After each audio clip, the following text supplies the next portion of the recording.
Like, I remember feeling, like, insane because I was like, I don't know how to live without thinking about food constantly. How quickly your self-talk started to change and how quickly your binges started to dwindle.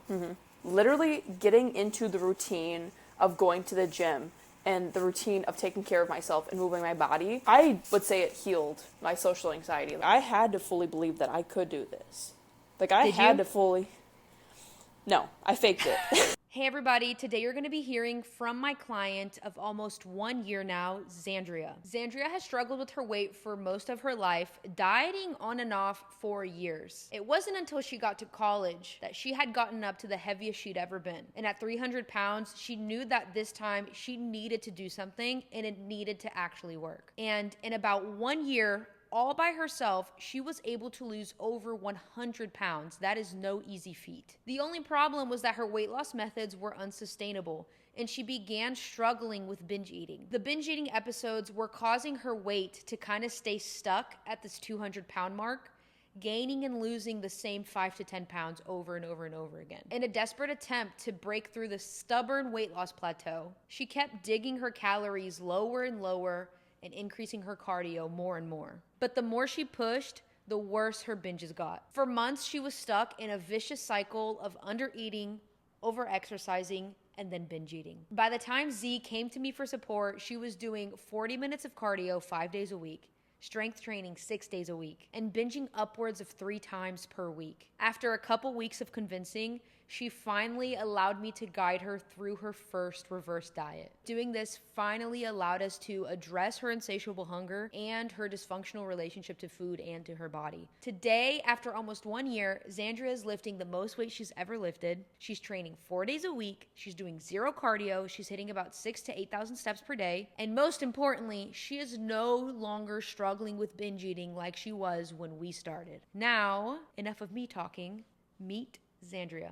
Just to give a little bit of backstory, like, I always grew up as a larger child, had really poor eating habits, constantly watched, like, my mom was constantly, like, using either Weight Watchers or tracking her food in some way, or constantly, like, talking negatively about her body. So, of course, that's what I learned to do. And so I had a poor relationship with food. After, like, having grown up with just poor body image, being taught, poor eating habits, then once I got to college, and I think it was like sophomore year, this is like 2020, like lockdown just happened. And so all my classes were online. I just started to live on my own with my now husband. Like, and he, because of his job. Husband card. Husband. And because of his job, he would be over the road for weeks, if not like months at a time. And so I was essentially living by myself, having to get groceries and cook meals for myself. And because of COVID and everything, it was, you know, a nice, easy excuse to just kind of stay cooped up in my apartment. And at this point, I was in the mindset of, like, I was extremely insecure. Like, I had such a terrible fear of, like, being seen. And it was just finally, like, occurring to me of, like, everything that happened to me, you know, in childhood. Like, it was starting to, like, hey, that maybe wasn't good, or maybe that wasn't cool. And so it was kind of like everything was starting to come forward now that I was, like, out of that environment that I grew up in. And so trying to navigate all of this by myself, well, of course, that's a lot. That's a lot to take on by yourself, you know, being like a 19-year-old girl on her own, strange city, by herself. You don't know anyone else. You know, your partner is gone half the time. And so really in college, like, I was at this point of, like, trying to, like, find myself, figure out, like, how what happened to me affected me. And then in turn, I looked to food as well as weed as forms to cope. Mm-hmm. Because at points, like, it gets so overwhelming, you're going to go to things that are comforting, you know? Yeah. Like, I'm not just going to be like, okay, I'm going to sit with this hurt and work through it and journal. Like, at that point, I wasn't ready for that. Yeah. You know, I was like, ouch. So, like, that was a time in your life where you gained a lot of weight. Yeah. But you also mentioned that you were a little bit on the heavier side growing up, too. Yeah. So I would definitely already had, like, some weight to lose before I continued to gain. But it was really, like, once I moved out on my own when I really put on probably, like, a good, like, 80 pounds. That got me up to, like, over 300 pounds. Yeah. So Between freshman to sophomore year, it was definitely like 80 pounds that I put on. Food was comforting. It was While easy. you were gaining weight, were you in denial, or were you like like, why am I gaining so much weight? Or did you know Yes. why it was happening? Yes, in my brain, like, I was just like, I know I'm, like, eating a little extra, but, like, I don't think it's that much. It's like, because at this point, like, growing up, I tried to do, like, the whole Weight Watchers thing with my mom or whatever, so I kind of had a rough idea around, like, how you should eat or, like, how much, but I was just like, it's not that much more. It's like, when in reality, I was, getting, like, 2 full-size, like, Jimmy John's subs, housing both of those, and like a bag of chips and a pickle and a brownie, and I'd be like, okay, that's lunch. And then getting ready for dinner in like 2 hours. Like, at this point, like, I was just entirely like filled in so much like insecurity and self-hatred that I was just like, this is how it is. This is my life. Like, I remember crying so often about, I want to lose weight, I don't want to feel like this, but I don't know how, so I guess I'm stuck. So at that point, it was like I was almost in like pre-contemplation of like possibly trying to like think about weight loss, but also just like, well, everyone else in my family has gone down the same sort of path. They look the same. Maybe I'm where I'm meant to be. Yeah. But at this point too, I also had this is also tea. This was healing for me. I had extreme social anxiety to the point where like I couldn't go to the grocery store, I would have a panic attack. Like, it was awful. Like, I would not be able to, like, go get gas. Like, I would literally, like... During the weight gain? Before? Yeah, before. Like, during getting up to 300, like, 15 pounds. So, like, I had, a lot of mental health things, a lot of, limiting beliefs, a lot of old habits that I was just stuck in. What helped you start realizing, hey, the way that I'm living right now is not working and I need to change something? I honestly think it was because my grandma had like a really big health scare, and it was definitely something that like could have been preventable. It was something related to her heart, and so like my grandma, she is in like a mobility scooter. Like, she's had to have, knee things done, hip things done. She is overweight, and it's just, that's how I've known her my entire life, And so I thought that, like, that was the normal. Like, that was just like, oh, that's how our family is, because everybody kind of looks similar. But yeah, it was like after seeing her go through some, like, scary health stuff, and I think it was, like, also my sisters, they were both dealing with, like, they had, like, kidney stones, and my mom had some, like, gut stuff going on. Like, she had a hernia, and it was just, like, I'm watching all these people close to me. It's like my sisters are only, like, 6 and 8 years older than me. So I was like, that's a little too real. Like, that's scary. And I was like, I'm so young, and I'm like, I'm on the exact same path. And so I think that really struck me of like, it doesn't have to be this way. I was like, yeah, it looks like it is right now, but I'm like, maybe there's a different way. So that was kind of like the first inkling of like, I don't want to do this. I want to have longevity. I want to feel good in my skin. And then I think it really was like just getting to like be around my partner and be with him. I'm like, I want more time with this guy. Like, I don't want, like our time to be cut short because of my health. Because I watched that happen to my grandma and her husband.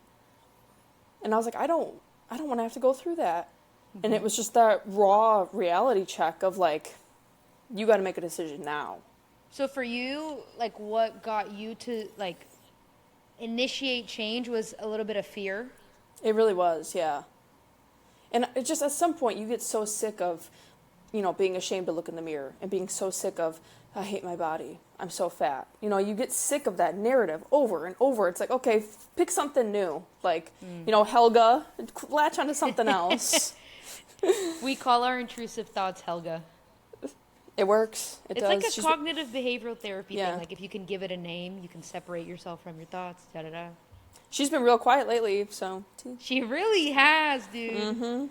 Well, anyways, so you started beginning to change your life. How was that? What did that look like? The changes that you made, or the new habits that you started to adopt that started helping you lose that weight? After having these realizations and just like having limited time to spend with my partner when he would be home, we're like, okay, let's make the most of this. Like, you're in the house all week, let's get outside. And so like, well, we don't really want to like go around other people. So we have these things near us called the bluffs. And so we would start to hike those. And it just kind of went off from there. We're like, wow, like this feels good. Like the fresh air feels good. It feels good moving our bodies. And I remember the first time we did it, it straight up took me like 2 hours to even get to the summit. Now I can do it in 45 minutes. Holy shit. Yeah. And so just even that of like, this should not have taken me that long. When we got to the top, like I remember feeling, accomplished, but also like, I feel awful. Like this should not have been this hard. But it was just like trying to, have gratitude for like the moments that we got to spend together and getting to move our bodies. And it was just like those slow shifts. Like I just had to move out of like the victim mentality of like, this is how it is. This is what I'm stuck in. I'm always going to be this way. Or, that my family's been like this. So me too. So I definitely had lost some weight from like the hiking and everything. But the first time I weighed myself in the gym, I think I was like 305. And I remember looking at myself in the mirror. I was like, this ends now. I'm like, I'm done. I'm so terrified being in this gym right now. Because it was like at our local Planet Fitness. And I was like, I'm terrified being here right now. But I'm like, I'm more terrified to think of what's going to happen if I don't change. And so it was just like that. Those small shifts just started to really give momentum. And from then I had to like, okay, I'm going to the gym. Why is nothing else happening? Then I had to look at my eating. And I was like, okay, well, I'm binging like every 2 or 3 days because I was still smoking super consistently multiple times a day.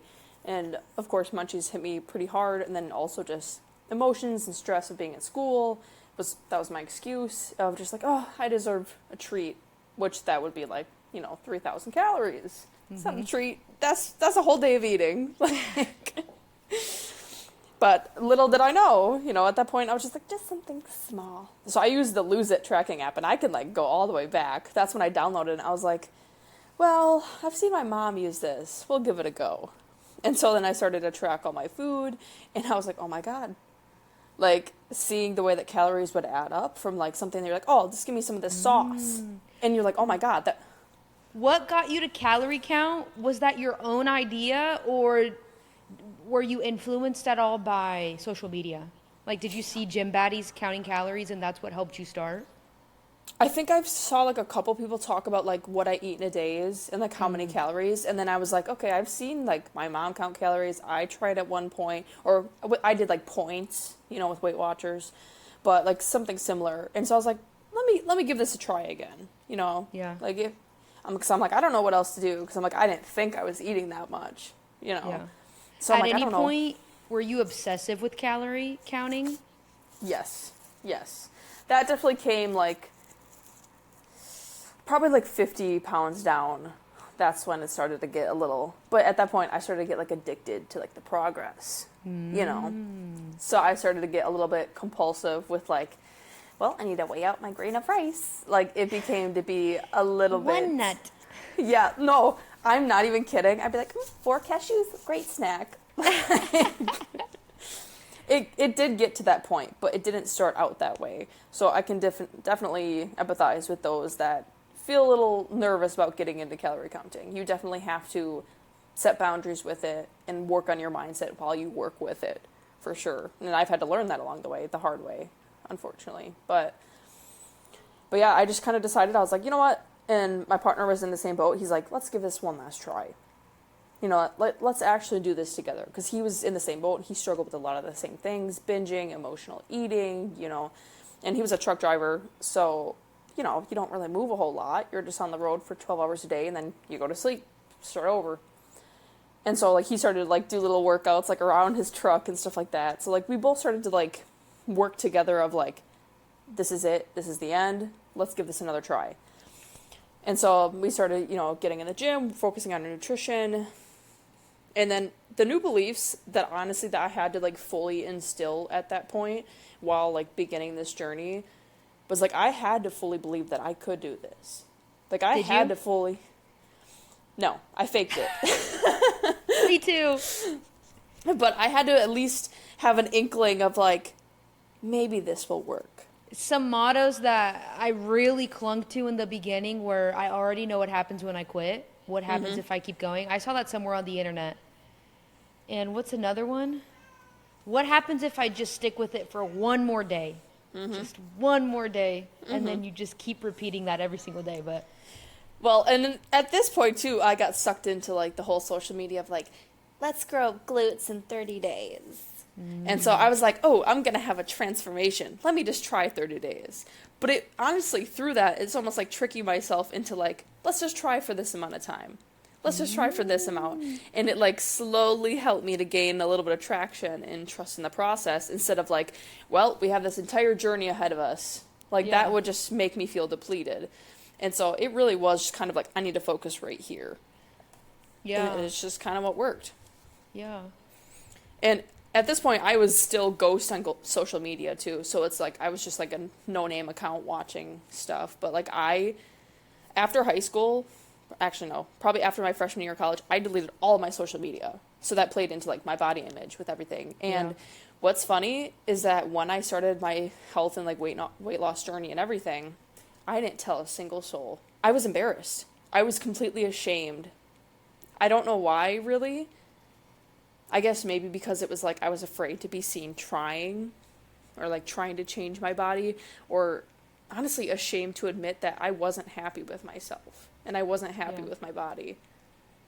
And so just having that like lingering shame, I think, helped me to almost like lock in, for lack of better words, but it's because I wasn't letting any outside influence, like I would maybe see my family like every couple months, and like my mom would make a comment about I feel bad now, love you mom, but I would make like a comment, or she would make a comment about my body. I'd be like, don't talk about my body. Like I would just like shut it down immediately. Me too. And so there was a point in time where people were like terrified to say anything about how I looked, because I would just immediately shut it down. It's so sensitive, dude. Yeah. And so like I would like go on full on rants of just like, why do you want to talk about my body? It's the least interesting thing about me. Like, I would be so upset because I'm just like, why is this a topic? And I'm like, you don't know if I'm doing this a healthy way. You don't know if I'm struggling with something else, and that's why I'm losing weight. So you were a little bit on the body neutrality side of social media as well. Yeah, absolutely. But it definitely, like, when people would comment on my body for a long time, up until honestly maybe a few months ago, if I'm being real, it hurt my feelings when people would, like, give me compliments. Yeah. Or like say anything, because I'm like, you're perceiving me. You're giving me an opinion. What's that one Billie Eilish lyric? People say I look happy just because I got skinny. But the old me is still me. Yeah, it was. I think that's what it was. Is because I carried so much hurt for the old me, for the largest me, because I was treated so awfully. That's the other thing, is that the way that you're treated based on your body is real. Skinny privilege is real, and it hurts. And so I think that's also part of it now, why I'm like, I won't ever go back because of how awful I was treated. Yeah. And as a society, that can be something we talk about at a different time, but I think that needs to change. Like, regardless of what your body is, you don't deserve to be treated differently. Yeah. That one really cuts deep for me, because just seeing the way people interact with me now compared to then, it hurts. It really does. I wasn't even, like, seen as a human back then. Like, just because of some fat? Like, that's insane. Actually insane. Just because I have more stored energy than you? But it was just, like, at this point, I was still, like, binging probably, because I was slashing my calories. Like, when I was probably, like, 50 pounds down, I started to get, like, obsessive. To the point where, like, I don't even know what the lowest I was eating. It was below 2,000 calories, though.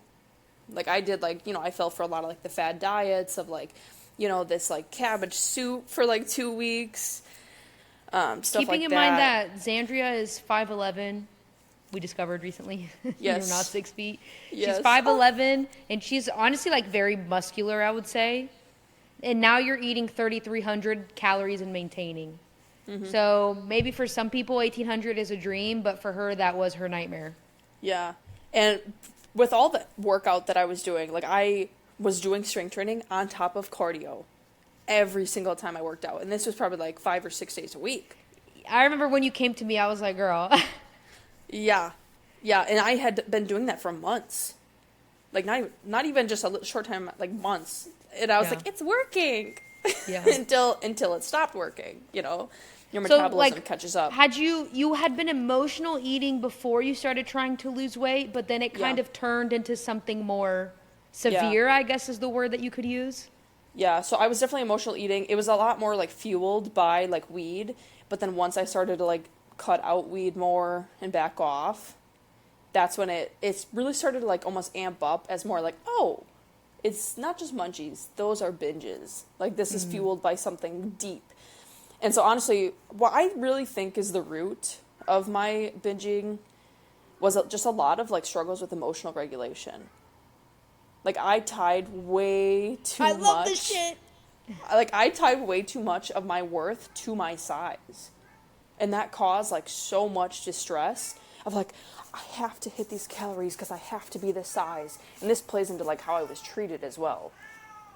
But it was just like this pressure, and this actually happened recently with this pressure of like trying to fit into this box. It fueled a binge. Mm-hmm. Because it was just like a shake to my core of like, I'm not worthy if I don't eat this much. Mm-hmm. Like, I'm not worthy if I binge. Like, it was so deeply rooted that it's not just as simple as eat less or, drink more water. Like, and the pressure, like, amplifies the need to binge and to cope. Yes. Because this happened recently, a couple weeks ago, because we always think, oh, I'm healed. I'm good now. But it's funny the way things sneak back up to be like, are you really though? Mm-hmm. Because I had just gotten my wedding dress altered for the last time, and it actually ended up fueling a binge because I was terrified that in a 2-week span that I would just be massive and the dress wouldn't fit. That's not how your body works. Mm-hmm. But in my brain, like knowing that, my brain was just like, well, you need to stay in this box. And so, therefore, it fueled a binge. And I remember telling you about that. Yeah.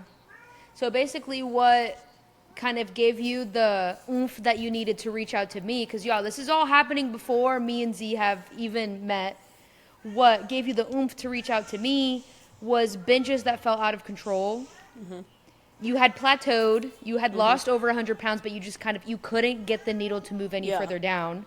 And then you had seen me post content about binge eating. Mm-hmm. Your words, you said I made a post that was like, does this sound like you? And you were like, me, it sounds like me. Yeah. Because at that point, I was stuck at like 206 pounds. So this is over 100-pound weight loss. And, doing the same shit, like, my bad, me. Doing the same things of like. Oh, you can cuss on here. Oh, fuck. Okay. Have you never seen my content? I guess not. So this was after I fell with, we tried 75 hard a couple times, failed a couple times because of binging. And I thought it was just a matter of, I'm not, strong-minded enough, or I don't have enough willpower. So it was just this repeated cycle of, restrict, binge, restrict, binge, as it goes. And then I was like, for one last ditch effort, we're going to do the whole foods diet. Just cut out all processed sugars, like, that's what I need to lose this last, because I wanted to be down to 200 pounds. And I was like, that's what I need to lose this last 6 pounds. Well, lo and behold, every 2 days that was binging. Yeah. Because it wasn't enough. It wasn't a matter of, like, I was definitely eating a little bit more, but it was more so a matter of, I still had some other things I needed to work through, and I had been dieting for over, like, probably a year and a half straight. I didn't take any breaks. That takes a toll on your mental, on your metabolism, all of it. And so I got to a point where I was just like, I need help. Like, I can't do this anymore. Like, it's hard.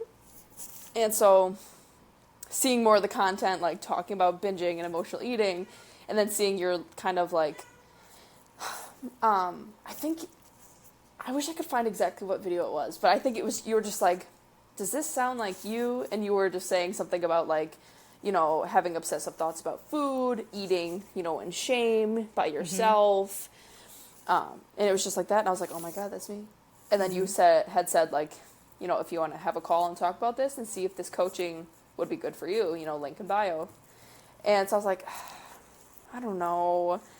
At this point, I was definitely still very much in my ego of like, I can do this alone. I don't need anybody. Dude, you and me both. I love figuring shit out alone. It took me so long to get my own coach.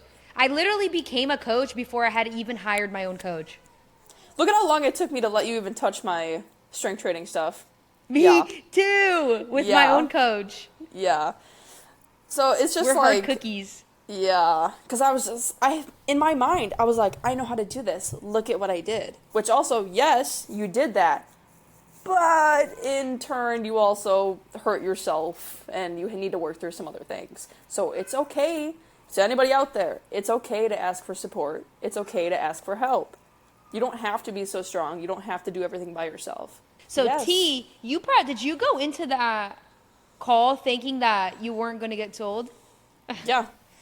Yeah, I was like, I'll just have this meeting. We'll just see. Do you remember if there was anything specifically that I said or made you feel that made you be like, dang, maybe I do want to work with her? I think I was just like expressing, I'm like, I really want to lose this last bit of weight. Like I'm struggling with, binging. And you're like, okay, we can do that. But like, you kind of explained like, you're like, we'll probably have to like go through a reverse. But like you breezed over it in a way that it didn't feel scary until later. Then you explained like what it was. Did you feel lied to? Did you feel lied to? No. Or like deceived? No, I think it was just more so of like, I was like, oh, like she said that, I'll get to a fat loss phase again. And so I think it was just like that hope that you gave me. So you definitely like told me like, you're probably going to have to reverse and then we can do a fat loss phase. But in my mind, I was like, she said fat loss phase. Like that is what I clung to. So, but I remember definitely like when we had the call just about the reverse, I crashed out fully. We had a couple crash out calls. In the first month. I think the first month was very hard. Yeah. Because it was everything that I thought I knew was getting crumbled around me. Yeah. And for those of you listening, I guess you won't know unless you've struggled with like having a strained relationship to food. But at a certain point, like Zandria got so good at making her body do what she wanted it to do. If she could just white knuckle her way through it a little bit harder.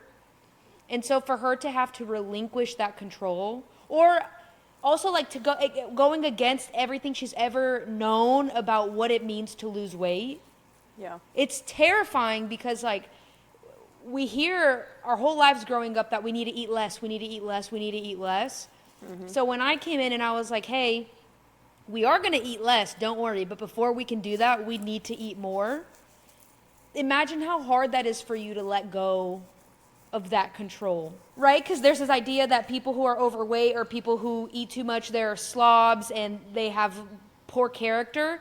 No, it's typically the people who are struggling with binge eating. They're the people who are the most, like, hardcore. And they're actually the people who need to take their foot off the gas. Yeah. Dare I say, there is a point of no return with being too locked in. When it becomes obsessive and compulsive, and it's just not healthy. And that's where I was at. I was at a point of, like, I thought was no return. Like, I remember feeling, like, insane. Because I was like, I don't know how to live without thinking about food constantly. I remember that feeling. Sometimes I still feel that way. Yeah. And that's okay. We figure out how to navigate it better. That's what healing is. It doesn't ever just go away completely. You learn how to navigate it. It's like we still have scars from it. Mm-hmm. You know, it's like when something happens to your brain, you can't just forget the trauma. You're still always going to remember that trauma, but it becomes easier to like navigate, or it doesn't weigh on you as much as it did, or there's like you don't look at it and cower away from it. You kind of like see it as like an old friend in a way, or there's like a mutual respect. Yeah. I used to look at my binges and just, I remember I didn't tell you about a couple of them in the beginning because I thought you were going to like judge me, and because I judged myself. Because I saw them as awful. I saw myself, like, as you said, like, as a pig, as a slob, as fat, as, like, oh my God, fat, you can't just not think about food. Like, the shame and hatred was still there. Helga was alive and well, making me just feel awful. But now looking back, I was like, I just want to give myself a hug. Yeah. I was trying so hard to fight against everything, dragging this huge ass bag of all of my emotions and trying to fix it, like with just counting my calories. Yeah. Like, no, you gotta unpack that. That's so much more than, you can't just hide that. It's like a hump. Yeah. It's there. It definitely took me a little bit to lean into the process of, you know, reversing. And because I remember the first few binges after we started reversing, like I was like, why is this happening? Why is this coming up again? And so it's definitely a process of like learning to give yourself some grace. Like I remember my self-talk has gone through a journey and a half. Like I remember saying like, I binged again. I'm so disappointed. I'm so angry. Whereas now I could be like, yeah, I overate a bit. I think I would consider this a binge, but it's because I went through this. The tea is how quickly your self-talk started to change. Mm-hmm. And how quickly your binges started to dwindle. Mm-hmm. I think that's really interesting to me, like how quickly you can begin to heal when you fully relax into it. Mm-hmm. I tell my binge eating clients this. I tell them, they'll be like, how quickly can I do the next fat loss phase? And I always say, like, it just depends how willing you are to let go. Some people are more stubborn than others. Some people take longer to heal because they're fighting to hold on. That was me. I felt like you were a quicker one. But I did try to like force it at first. In the beginning? Yeah. In the beginning, I was like, I'm good. Yeah. In the beginning, she was like, no. Like, I can do a cut. Don't worry. And as a coach, you kind of have to let your client lead.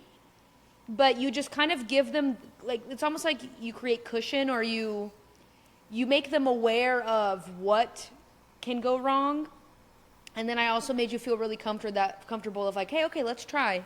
If it doesn't work, all we have to do is go back to a reverse. And I think within like a week or two, you're like, yeah, I can't do this. Mm-hmm. And we were able to fully start a reverse. Yeah, because you're like, okay, here's your options. Either you white knuckle it and you try to do this and you end up binging a couple, every couple days, and then you're going to end up at the exact same weight that you started at. Or not worse. Reverse. The reverse appears like the long way. But after you do the math, the reverse is the shortest path to the fat loss that you desire. Mm-hmm. Because you're dealing with the stuff now. Yeah. So it doesn't follow you through every cut you ever do. So when you lose the weight, you actually keep it off. Like, I should have been reversing, like, months before I met you. Because I was at that point where I was just yo-yoing the same, 5 to 10 pounds. Because I was like, I'm going to lock in. And then I'd starve myself. For me, it wasn't, starving. But it was a lot less than what I should have been eating. But, I would be so low in calories for a couple days. I'd be like, I'm doing so good. I'm so proud. Binge. Mm-hmm. And then you start over.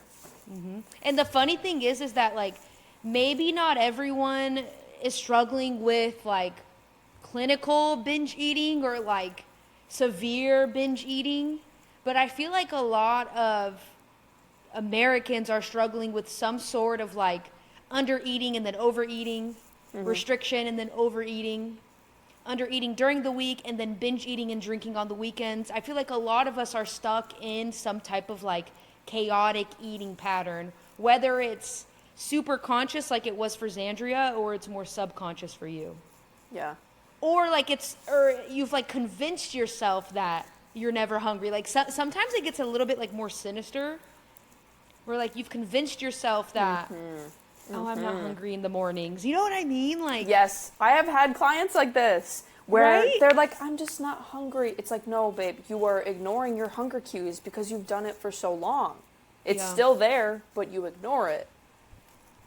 Your body wants to be fed. That's how you have energy. That's how you go throughout your day. I think one of my biggest, American cultural pet peeves is that I've been so busy I haven't eaten all day.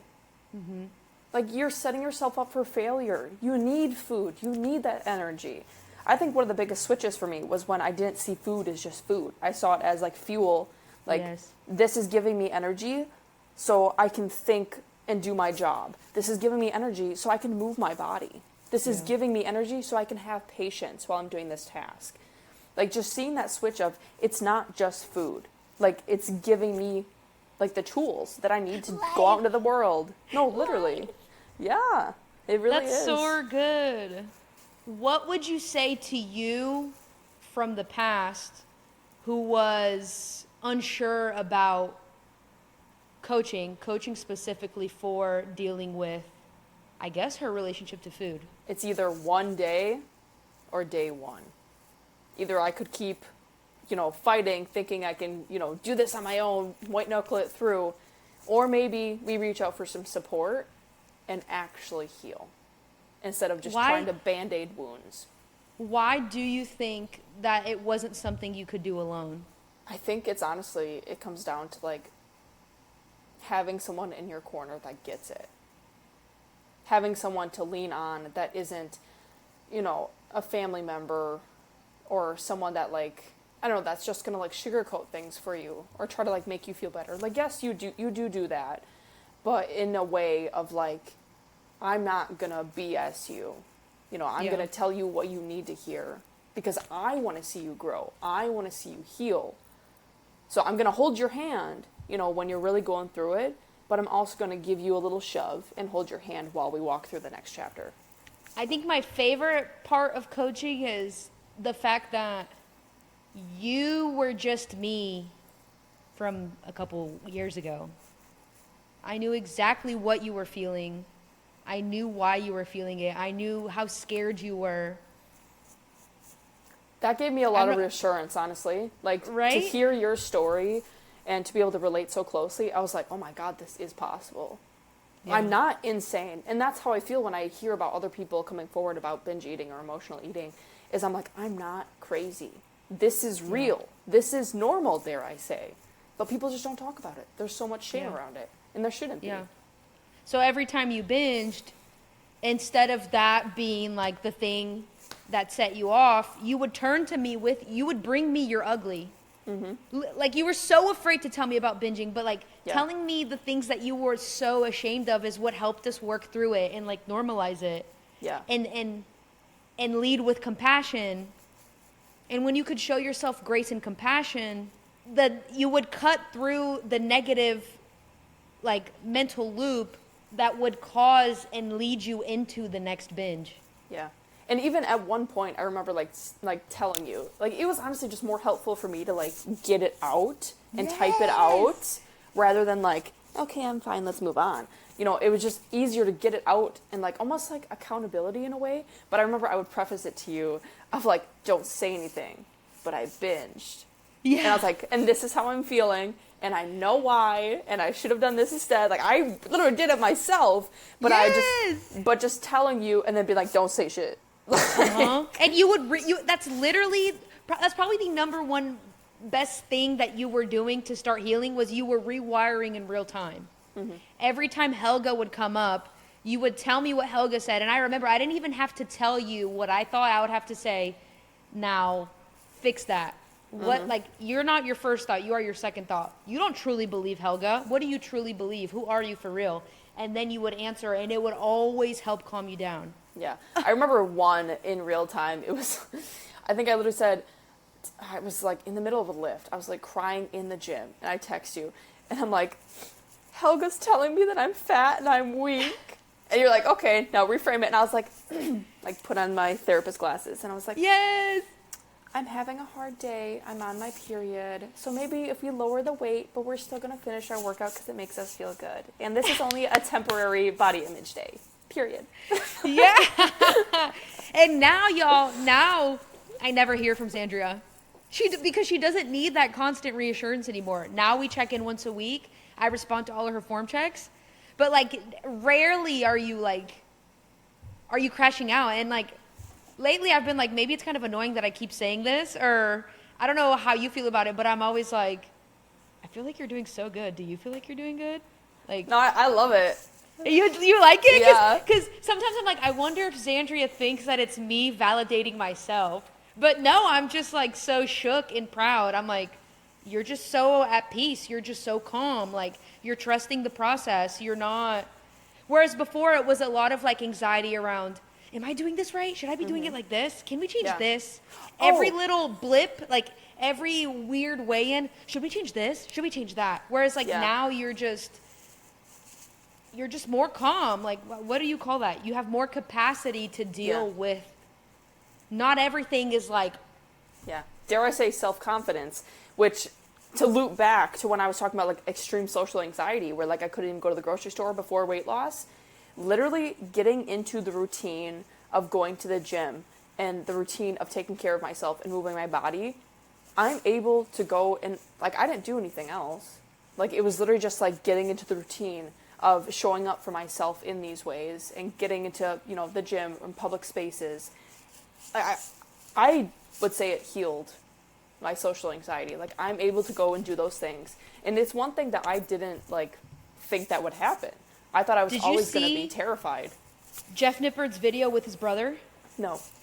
Jeff Nippard just posted a video that him and his brother did a year-long experiment where they did the exact same training split and they ate the exact same way. Or they both ate in a surplus to see how much muscle they would gain. And his brother talks about in the video how he was struggling with social anxiety badly and how he believes that strength training is what helped him pretty much like do away with it. Yeah. It honestly did. I was like, dang, are you just saying that because it like triggered something, or like because you saw the video and then it made you realize what you were thinking? But no, you didn't even see the video. No, that literally just reiterates it though. Like, showing up for yourself shows you that you like believe in yourself and that you have confidence in yourself, and it does something in your brain that allows you to show up better everywhere else in your life. Like, I kid you not, I could not go through like a drive-through. Petrified. Now I'll be skirting in that. Like, I don't even care anymore. But I used to be like petrified. Like, if Austin say we needed to go to the bank for something, I would like park and get out and make him get in the driver's seat because I just was petrified. But it's just the habit of like showing up for myself and gaining like yeah, I can lift that weight. Yeah, I'm hitting my goals. Yeah, I'm doing this. It just reiterated to myself that like I can do hard things. They're hard, but I can do them. So it shows up everywhere. Wow. So amazeballs. Thank you so much for sharing your story. Yes. Love you.